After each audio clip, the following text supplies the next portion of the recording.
지난 한 주간 함께 나누었던 그 말씀대로 우리를 세우시며 우리에게 그 힘을 주시는 하나님과 동행하는 한 주가 되셨나요? 오늘은 예레미야의 말씀을 통해 우리의 기도의 모습이 어떠해야 되는지를 함께 나누어 보려고 합니다. 한때 인터넷상에서 청년들의 마음을 울렸던 글이 있습니다. 특별히 가수 에일리가 그 글을 자신의 SNS에 업로드하면서 더 많은 사람들이 이 글을 함께 나누었는데요. 이 글은 이렇게 시작합니다. 뉴욕은 캘리포니아보다 3시간 빠릅니다. 하지만 그렇다고 캘리포니아가 뒤처진 것은 아닙니다. 이어지는 글들을 보면 서로 다른 시간대를 살아가는 사람들을 소개합니다. 그러면서 이 글은 이런 메시지를 던집니다. 모두 자기 자신의 경주를 자기 자신의 시간에 맞추어 사고 있는 것뿐입니다. 그들은 자신의 시간대에 있을 뿐이고 당신도 당신의 시간대에 있는 것뿐입니다. 당신은 당신의 시간에 아주 잘 맞춰서 가고 있습니다. 우리에게 주어진 시간, 이 물리적인 시간은 동일하죠. 그러나 이 글과 같이 그 동일한 시간을 살아가는 각자의 시간대는 다릅니다. 누군가는 조금 더 빠르게 살아갑니다. 그리고 누군가는 남들보다 좀 느리게 살아가죠. 그것이 잘못된 것은 아닙니다. 각자의 차이와 시간에 맞춰서 그렇게 살아가는 것이죠. 이것을 인정하고 살아가면 참 좋을 텐데 우리는 이 삶의 시간대를 참 강요하면서 살아가게 됩니다. 세상은 우리에게 참 획일적인 시간대를 강요하죠. 때가 있다는 것입니다. 공부, 취업, 결혼에 이르기까지 우리 삶의 중요한 시기들이 있습니다. 그 시기 때마다 그 때에 해야 한다고 이야기하죠. 그러면서 다른 사람과 비교합니다. 다들 이때 했는데 너는 왜 유별나게 행동하냐라고 말하며 그 때를 강요하고 맞추게 하려고 하죠.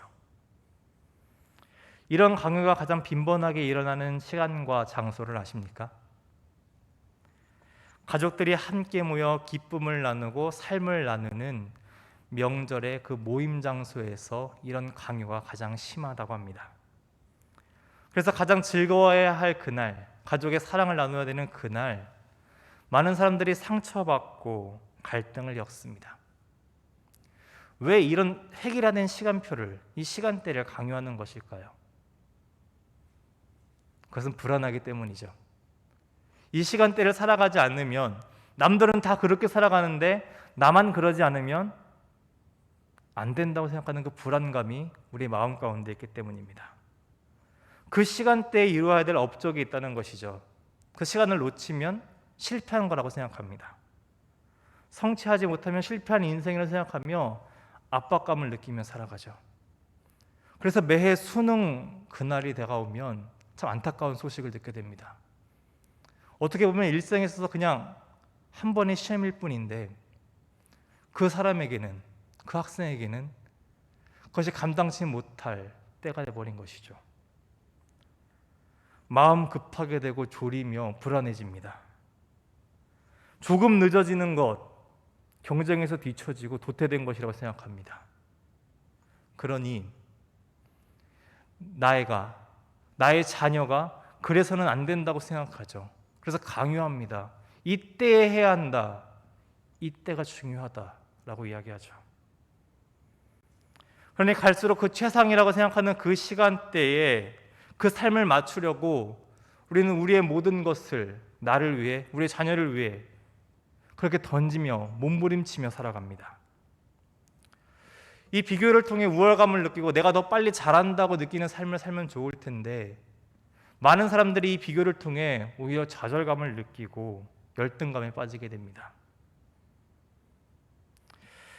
우리 그리스도인들도 이런 세상의 흐름에 휩쓸리며 살아가죠. 그러다 보니 이 세상의 시간대에 민감해야 합니다. 나도 그때 그걸 해야 되는데 그 시간표에 맞춰서 자꾸만 살아가려고 하죠. 불안합니다. 그리고 그 불안한 마음감에 기도하죠. 지금 빨리 이것을 이루어 달라고 하나님께 간구하며 나아갑니다. 그런데 그 기도, 하나님의 시간대에는 관심이 없습니다. 자꾸 우리의 시간대, 그리고 우리가 기준으로 삼는 이 세상의 시간대를 하나님께 강요하죠. 어느새 삶의 모든 순간에서, 특별히 기도의 순간에서 하나님은 들러리가 되어버립니다. 그리고 내가 원하는 것, 내 삶의 주인이 돼서 그 모든 순간을 내 시간대에 맞추려고 합니다. 그렇게 하나님께 내 시간대를 강요하는 삶을 살아간다는 것이죠. 오늘 말씀 속에서 유다 백성이 가지고 있던 문제도 이것이었습니다. 예레미야는 이스라엘의 역사 가운데 가장 그 시대가 역동하는 시대 속에서 사역을 하게 되었습니다. 시대가 격동하면 여러 나라가 부딪히는 그 시기 가운데 유다 역시 그런 세상의 흐름 속에 휩쓸리게 되죠. 하나님의 백성이기 때문에 하나님의 시간대에 맞춰서 온전히 서 있었다면 이 세상이 아무리 격동하다 하더라도 괜찮았을 것입니다. 그러나 우리가 잘 알다시피 유다는 그러지 못했죠. 끊임없이 세상의 시간대를 바라보며 세상은 어떻게 해야 되는지 세상을 바라보고 세상의 방법대로 살아가려고 몸부림쳤습니다. 그 위기를 세상의 것으로 넘어가려고 했죠. 겉으로는 분별된 백성처럼 생각합니다. 거룩하다 이야기하지만 그 안에는 온갖 우상과 세상의 가치로 가득했죠. 에스겔서 8장 말씀을 보면 예루살렘에 대한 환상을 보는 말씀이 나옵니다. 온갖 가증한 것들을 섬기는 그 모습이 이 환상 속에서 나오죠. 심지어 성전에서 어떤 예배를 드리는가?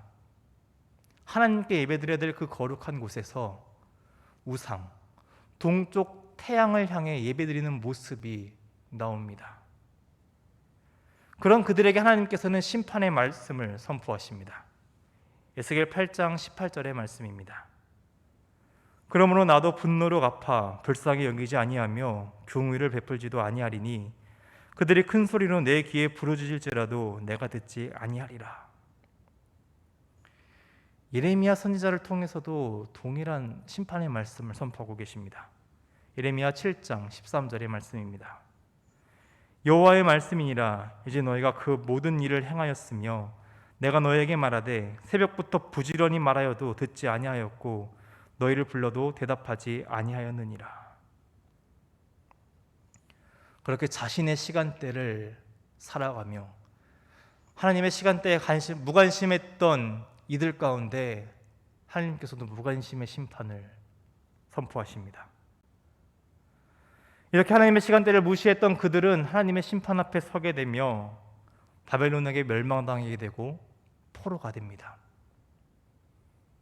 이렇게 절망 가운데 있는 유다 백성들, 그런 절망적인 상황 가운데 한 편지가 그들에게 전해지게 됩니다. 예레미야 29장 1절의 말씀입니다.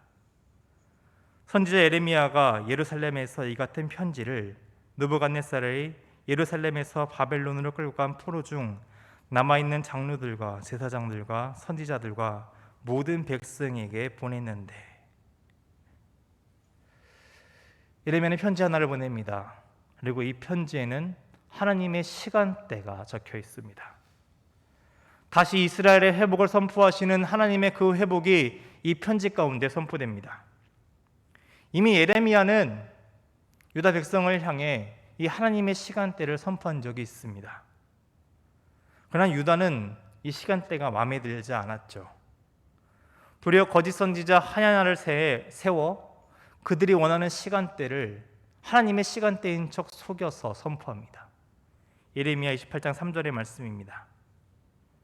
내가 바벨론의 왕 느부갓네살이 이곳에서 빼앗아 바벨론으로 옮겨간 여호와의 성전 모든 기구를 2년 안에 다시 이곳으로 되돌려 오리라. 하나님의 때는 70년이었습니다. 그리고 이들이 말하는 때는 2년이었죠. 하나님의 때가 있습니다. 그리고 우리가 원하는 때가 있죠. 이 둘이 서로 같은 때라면 참 좋을 것입니다. 그런데 대부분의 상황에서 우리는 이 두 때가 같지 않음을 경험합니다. 하나님의 70년과 유다의 2년은 너무나 큰 격차가 있습니다. 이 격차가 있을 때 우리는 무엇을 하나요? 기도를 하죠. 그리고 협상을 시작합니다. 지금 내가 처한 상황과 문제가 이렇습니다. 그러니 하나님, 지금은 이렇게 해주셔야 됩니다. 이렇게 협상 아닌 협상으로 기도를 이어나갑니다.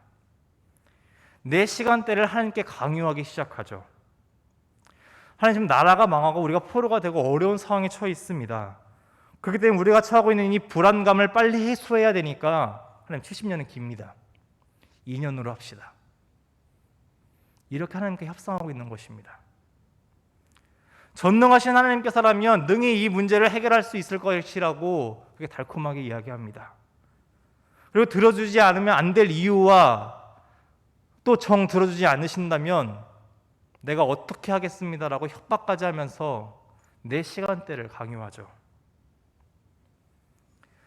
지난 베드로의 기도를 나누었던 것처럼 그렇게 자신의 뜻과 내 생각을 하나님께 강요합니다. 지금 중요한 것은 내가 처한 문제이지 하나님의 뜻이 아니라는 것이죠. 여전히 내 삶의 주인이 내가 되어서 기도합니다. 그러니 기도의 방향이 온전하지 못하죠. 기도의 방향은 세상을 향해 있습니다. 하나님을 향해야 될 그 방향이 잘못되어 있다는 것이죠. 기도를 통해서 우리는 하나님의 뜻과 생각에 우리의 뜻과 생각을 맞추어 나가야 합니다. 때에 가는 것도 마찬가지죠. 우리의 시간대를 요구하는 시간이 아닙니다. 하나님의 시간대를 따라가는 것입니다. 기도는 하나님께서 나의 주인이 되심을 인정하는 시간입니다. 이제 우리의 삶의 주인이 하나님 되심을 고백하면서 나아가야 되죠. 그러니 기도를 통해 우리의 계획을 프리젠테이션하는 시간이 아니라는 것입니다. 하나님께서 말씀하시는 그때가 언제인지 그때를 듣고 그때 마저 살겠다고 다짐하는 순종의 시간이죠. 그렇기 때문에 우리는 바른 기도를 해야 됩니다. 바른 기도가 아니고서는 그 하나님의 때에 맞춰갈 수 없기 때문이죠. 그래서 에레미야는 어떤 기도가 바른 기도인지 우리의 기도의 모습이 어떠해야 되는지를 이야기합니다. 하나님의 말씀을 전합니다. 본문 12절의 말씀입니다. 너희가 내게 부르짖으며 내게 와서 기도하면 내가 너희들의 기도를 들을 것이요. 와서 기도하고 부르짖으라고 하십니다. 부르짖는다는 것, 내가 할 수 없음을 고백하는 것입니다. 내가 할 수 없으니 하나님을 의지하겠습니다 라는 고백입니다. 우리의 삶의 주인 되시는 하나님께 주님 두 손 들고 모든 것을 하나님께 맡기며 나아가겠습니다. 그러니 하나님, 나를 인도하여 주십시오. 내 삶의 주인이 되어 주십시오. 하나님께 온전히 나아가는 것입니다. 이 세상을 향해 나아가던 그 방향을 바꿔서 하나님께 나아가는 것이 부르짖는 기도입니다. 그러니까 이제 세상의 것을 포기하겠다는 결단이 담긴 것이죠. 우리의 시간대를 하나님의 시간대로 맞추겠다는 그 훈련의 시간이 바로 기도입니다. 기도함을 통해 나의 모든 계획 내려놓고 하나님의 계획대로 살아가겠습니다. 협상이 아닌 순종을 하며 나아가겠습니다 라고 고백하는 시간이 기도라는 것입니다. 다시 말해 기도는 조율과 협상의 시간이 아닙니다. 하나님의 때를 따라가는 순종의 다짐입니다. 이 기도의 본을 예수님께서 우리에게 보여주십니다. 누가복음 22장 42절의 말씀입니다. 이르시되 아버지여 만일 아버지의 뜻이거든 이 잔을 내게서 옮기시옵소서. 그러나 내 원대로 마시옵고 아버지의 원대로 되기를 원하나이다 하시니. 이 누가복음의 말씀을 보면 예수님께서 기도하실 때 땀이 핏방울이 될 정도로 그렇게 간절하게 기도하셨다고 기록하고 있습니다. 무엇을 그렇게 간절하게 기도하셨습니까? 내 뜻을 내려놓는 기도였습니다. 하나님의 뜻을 구하는 기도였습니다. 그렇게 하나님의 시간대를 살아가겠다는 순종의 고백을 하기 위해서 주님께서는 그렇게 땀이 핏방울이 될 정도로 간절하게 기도하셨습니다. 예수님께서 가장 중요하게 생각하신 것은 하나님의 시간대, 하나님께서 바라시는 것이기 때문이었죠. 우리의 기도가 이러해야 된다는 것입니다. 하나님 아버지의 원대로 하시옵소서. 내가 그것을 따라가기 위해, 그 시간대를 살아가기 위해 온 힘을 다하며 간절히 구하겠습니다. 이 예수님의 기도가 우리의 기도가 되어야 된다는 것입니다. 온전히 그렇게 순종함으로 기도로 나아간다는 것이죠. 계속해서 예레미야는 그런 우리의 기도가 어떤 마음을 가져야 되는지를 우리에게 이야기합니다. 13절의 말씀입니다. 너희가 온 마음으로 나를 구하면 나를 찾을 것이요 나를 만나리라. 하나님을 온 마음으로 구하고 찾으라, 이렇게 이야기합니다. 하나님께서 약속하십니다. 너희가 온 마음으로 구하면 나를 찾을 것이다. 그곳에서 나를 만날 수 있을 것이다. 하나님께서 이렇게 약속하십니다. 살아 역사하시는 하나님을 만날 수 있는 길을 이렇게 우리에게 알려주셨죠. 온 마음을 다하면 됩니다. 그 길을, 그 약속의 말씀을 의지하며 걸어가기만 하면 됩니다. 아주 좋은 매뉴얼을 이 성경 말씀을 통해서 우리에게 주셨습니다. 참 쉽지 않죠. 설명서가 있는데도 그대로 조립이 잘 안 됩니다. 창조의 역사 이후 아담과 하와는 하나님께서 창조하신 그 아름다운 에덴 동산에 살았습니다. 따뜻한 햇살을 맞으며 넓게 펼쳐진 초원을 걸으며 하나님께서 베풀어 주신 그 달콤한 과실을 베어 물며 하나님과 동행하는 그런 아름다운 삶을 아담과 하와는 살았을 것입니다. 그 기쁨의 교제를 하며 하나님께서 만드신 그 세상 속에서 하나님께서 주신 그 놀라운 은혜를 누리며 온 마음을 다해 사랑했던 그때가 있습니다. 그런데 그때가 깨어지죠. 그 관계가 깨어집니다. 창세기 3장 8절의 말씀을 보겠습니다. 그들이 그날 바람이 불 때 동산에 거니시는 여호와 하나님의 소리를 듣고 아담과 그의 아내가 여호와 하나님의 낯을 피하여 동산 나무 사이에 숨은지라. 하나님의 낯을 피하여 숨었다고 합니다. 그들의 벗었음을 두려워하며 하나님의 낯을 피하여 숨죠. 죄로 인해 하나님 앞에 서지 못하게 됩니다. 죄가 이렇습니다. 우리가 하나님 앞에 온 마음을 다해 나아가는 것을 이 죄가 가로막습니다. 부끄럽게 만들죠. 두렵게 만듭니다. 그래서 하나님을 피하게 합니다. 이런 모습들, 때로 우리 자녀들을 통해서 우리는 발견하게 됩니다. 혼날 것을 두려워하며 잘못한 것을 숨기고 변명을 하죠. 한 번도 그렇게 가르쳐준 적이 없는 것 같은데 자신이 잘못한 것을 몰래 숨깁니다. 그리고 내가 하지 않았다고 그러죠. 동생이 했다고 그럽니다. 친구가 했다고 그럽니다. 이런 모습들, 자녀들이 이런 모습을 보일 때 우리는 그 모습을 통해 우리 자신을 돌아봐야 됩니다. 우리가 하나님께 그러고 있기 때문이죠.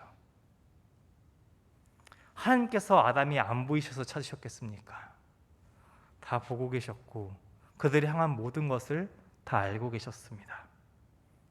하나님께서 원하셨던 것은 이것이죠. 그들이 온 마음으로 다시 하나님께 나오는 것이었습니다. 그들이 잘못한 것을 고백하며 다시금 하나님 앞에 온 마음으로 나오기를 바랬는데 그들은 그러지 못했죠.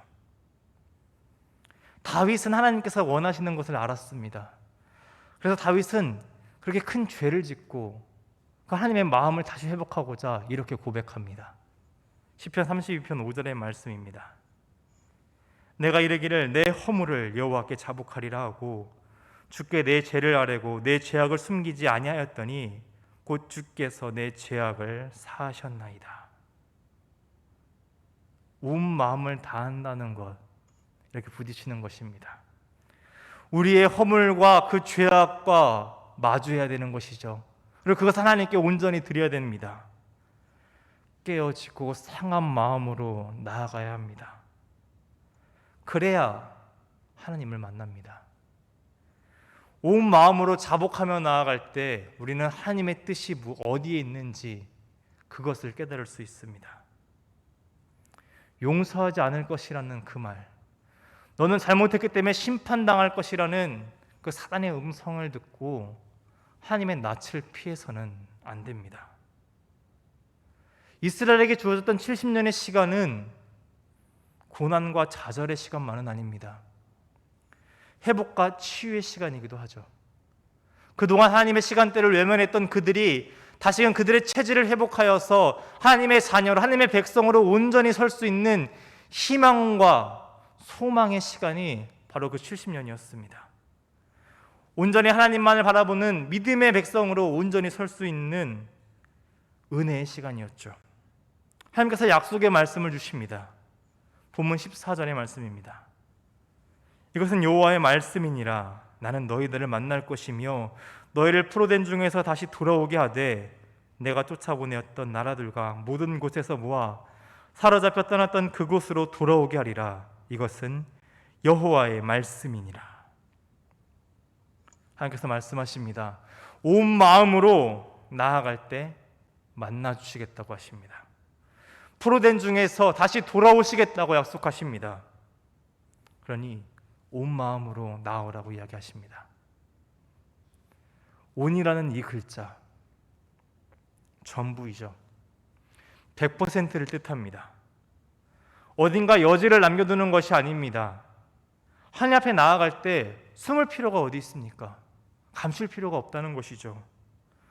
세상의 상식으로는 절대 빠지지 않을 것 같은 그렇게 물든 주홍과 같은 내 죄가 눈과 같이 희어질 거라고 말씀하십니다. 그 지동같이 붉게 된 그 털이 다시 하얀 양털로 변하게 될 것이라고 약속하십니다. 우리를 그렇게 회복시키신다고 말씀하십니다. 그러니 그 주홍, 그 진홍 같은 나를 그저 있는 모습 그대로 나오라고 하시죠. 온 마음으로 나오라고 하십니다. 기도는 이것들을 감추는 시간이 아닙니다. 내가 회복되고 다시 하나님의 사람으로 바뀌는 이 놀라운 은혜의 시간 속에서 자꾸 감추며 숨김으로써 그 놀라운 교제의 시간을 낭비해서는 안 됩니다. 이렇게 100%로 나아가야 될 때가 바로 오늘입니다. 바로 기도할 그 시간입니다. 깨진 모습 그대로 하나님께 나아가시기 바랍니다. 상한 모습 그대로 부딪히시기 바랍니다. 그때 하나님의 회복하심이, 돌아오게 하심이 시작됩니다. 예레미야는 이렇게 우리가 어떻게 기도해야 되는지를 하나님의 말씀을 전하면서 이야기합니다. 부르짖으며 기도하라고 이야기하죠. 그리고 온 마음으로 구하고 찾으라고 이야기합니다. 그렇게 하나님의 주권과 계획에 우리의 삶을 맞추는 훈련이 필요합니다. 그럼에도 불구하고 나를 안아주시고 감싸주시는 그 하나님 앞에 온전히 나아가는 담대함이 우리에게 필요합니다. 그래야 하나님의 생각을 알게 됩니다. 하나님의 생각이 어떤 것입니까? 오늘 본문 11절의 말씀에 하나님의 생각이 담겨져 있습니다.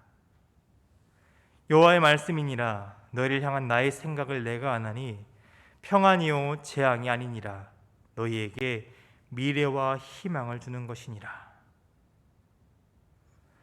하나님의 생각은 우리에게 평안과 미래와 희망을 주시는 것이라고 이야기하십니다. 70년의 시간은 재앙의 시간이 아니라는 것이죠. 그 시간대를 맞춰 살아가게 되면 평안을 누리게 된다고 말씀하십니다. 이 시간대를 지남으로써 우리에게 미래와 희망이 있을 것이라고 이야기하십니다. 하나님께서는 이것을 주고 싶어 하시죠. 하나님께서는 너무나 우리에게 주고 싶은 것이 많으십니다. 넘치도록 부어주고 싶어 하십니다. 우리가 온전한 마음으로 하나님 앞에 나아갈 때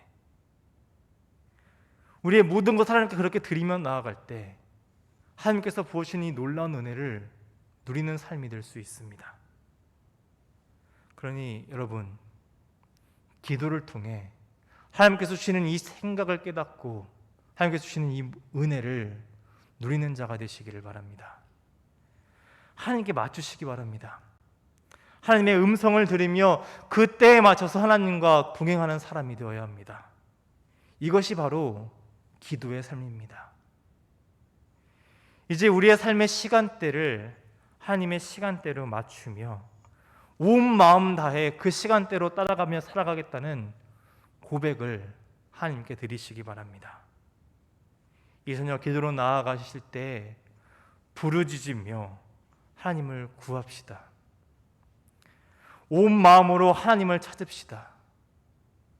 그럴 때 하나님의 약속이 오늘 우리 가운데 성취될 것입니다. 우리를 만나주시는 하나님을 만날 것입니다. 하나님께서 약속하셨습니다. 우리를 만나주실 것이다. 기도를 들으실 것이다. 우리를 회복하실 것이다. 기도의 사람 예레미야가 전하는 이 기도의 모습이 우리의 기도가 되어야 됩니다. 예수님처럼 기도를 통해 하나님의 시간대에 맞추어 살아가겠다는 그 순종의 고백을 오늘 기도를 통해 드리시기 바랍니다. 다윗과 같이 감출 것 없는 우리의 전부를 다 하나님께 드리며 온 마음 다해 하나님을 만나는 시간이 되시기 바랍니다. 온 마음 다해 기도하며 하나님께서 주시는 평안과 미래와 희망을 누리는 그런 복된 은혜의 시간이 되시기를 주님의 이름으로 축원합니다.